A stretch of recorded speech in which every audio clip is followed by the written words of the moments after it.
दिव्या नाम का एक राजा था। उसके महल के बाग में एक बहुत पुराना आम का पेड़ था। उस पेड़ में पहले बहुत मीठे आम लगते थे।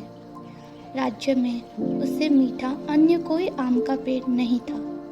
राजा को वह पेड़ बहुत पसंद था, किंतु पुराना पेड़ होने के कारण अब उसकी कई शाखाएं सूख गई थी। फल भी उसमें बस गिनती के ही लगते थे। यह देख राजा ने उस पेड़ की जगह एक दूसरा मीठा आम का पेड़ लगवाने का विचार किया। अपने मंत्री से उन्होंने उस पेड़ को कटवा कर एक दूसरा मीठा आम का पेड़ लगवाने को कहा। मंत्री ने राजा की आज्ञा का पालन करते हुए अशोक नाम के एक लकड़हारे को पेड़ काटने का काम सौंप दिया। अशोक अपने साथ तेज धार वाली कुल्हाड़ी लेकर महल के बाग में पेड़ काटने को पहुंचा। उसने कुल्हाड़ी से पेड़ पर जैसे ही प्रहार करना चाहा, अचानक उसकी दृष्टि पेड़ के एक कोटर पर पड़ी। उस कोटर में एक पंछी अपने 2 बच्चों के साथ बैठा हुआ था। पंछी को बच्चे के साथ कोटर में बैठा देखकर लकड़हारा पंछी से बोला, हे पंछी, तू फौरन अपने बच्चों के साथ इस पेड़ से किसी अन्य पेड़ पर चला जा, क्योंकि मैं राजा की आज्ञा से इस पेड़ को काटने जा रहा हूँ। लकड़हारे की बात सुनकर पंछी बोला, देखो भाई, मैं इस पेड़ से किसी अन्य पेड़ पर नहीं जाऊंगा। तुम्हें यह पेड़ काटना है तो काटो, मैं अपने बच्चों के साथ यही रहूंगा। लकड़हारा पंछी को ना समझ कर समझाते हुए बोला, देखो, मैं तुमसे फिर कह रहा हूँ, तुम इस पेड़ से किसी अन्य पेड़ पर चले जाओ। यह पेड़ अभी कुछ ही देर में कटकर जमीन पर गिर जाएगा, जिससे तुम्हें व तुम्हारे बच्चों को गहरी चोटें लग सकती है। यहाँ तक कि तुम सबकी मृत्यु भी हो जाने की संभावना है। इसीलिए मेरी बात मानो और अपने बच्चों के साथ यहाँ से सुरक्षित दूसरी जगह चले जाओ। पंछी लकड़हारे के समझाने के बाद भी पेड़ पे नहीं गया। वह आराम से अपने बच्चों के साथ उस पेड़ पर बैठा रहा। यह देख लकड़हारे ने उसे समझाने की बहुत कोशिश की, लेकिन पंछी अपने कोटर से न हिला तो न हिला। अशोक एक दयालु व्यक्ति था। वह पंछी व उसके मासूम बच्चों की मृत्यु नहीं देखना चाहता था। यह सोचकर वह राजा के पास गया। उसने राजा से सारी बात बताई।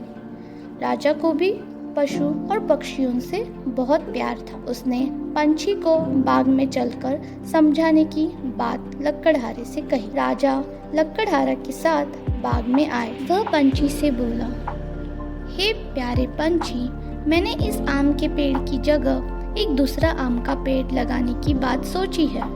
मैं इस पेड़ को कटवाने जा रहा हूँ, इसलिए तुम अपने बच्चों के साथ बाग के किसी अन्य पेड़ पर सुरक्षित चले जाओ। पंछी राजा की बात पर बोला, हे राजन, मैं इस पेड़ से किसी अन्य पेड़ पर नहीं जाऊंगा। भला क्यों? क्या तुम्हें अपनी व अपने बच्चों की जान प्यारी नहीं है? राजा ने पंछी को प्रश्न करते हुए बोला। पंछी ने राजा के प्रश्न का उत्तर देते हुए कहा, हे राजन, हर जीव को अपनी जान प्यारी होती है, लेकिन जान से बढ़कर भी हर जीव का एक फर्ज भी होता है। इसीलिए मैं अपनी व अपने बच्चों की जान की परवाह न करके अपना फर्ज अदा करने के लिए इस पेड़ से किसी अन्य पेड़ पर नहीं जा रहा हूँ। फर्ज? कैसा फर्ज? प्यारे पंछी, जरा अपनी बात को स्पष्ट करके हमें बताओ, राजा ने पंछी से कहा। पंछी राजा को अपनी बात समझाते हुए बोला, राजन, दोस्ती का फर्ज।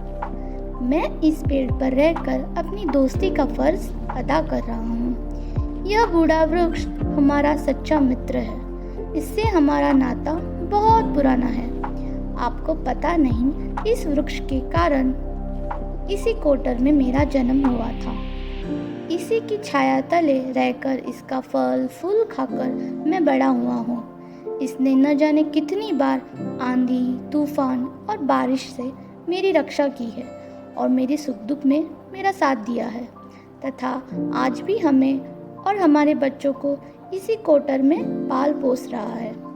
आज जब यह बूढ़ा हो गया और इस समय संकट के घेरे में खड़ा है, तो मैं इसको ऐसे समय में छोड़कर भला कैसे कैसे जा सकता हूँ? आपको यदि इस वृक्ष को काटना है तो काटिए। मैं अपने जीते जी इस वृक्ष को छोड़कर कहीं नहीं जाऊँ, चाहे मेरी व मेरे बच्चों की जान क्यों न चली जाए। राजा पंछी की बातें सुनकर वह उसकी बूढ़े वृक्ष के प्रति सच्ची मित्रता देखकर आश्चर्यचकित रह गए और पंछी को मित्रता का फर्ज अदा करते हुए देखकर बहुत खुश हुए। उन्होंने पंछी से कहा, हे पंछी, मैं तेरी मित्रता देखकर बड़ा खुश हुआ। मैं वादा करता हूँ कि इस वृक्ष को आज के बाद कोई नुकसान नहीं होगा।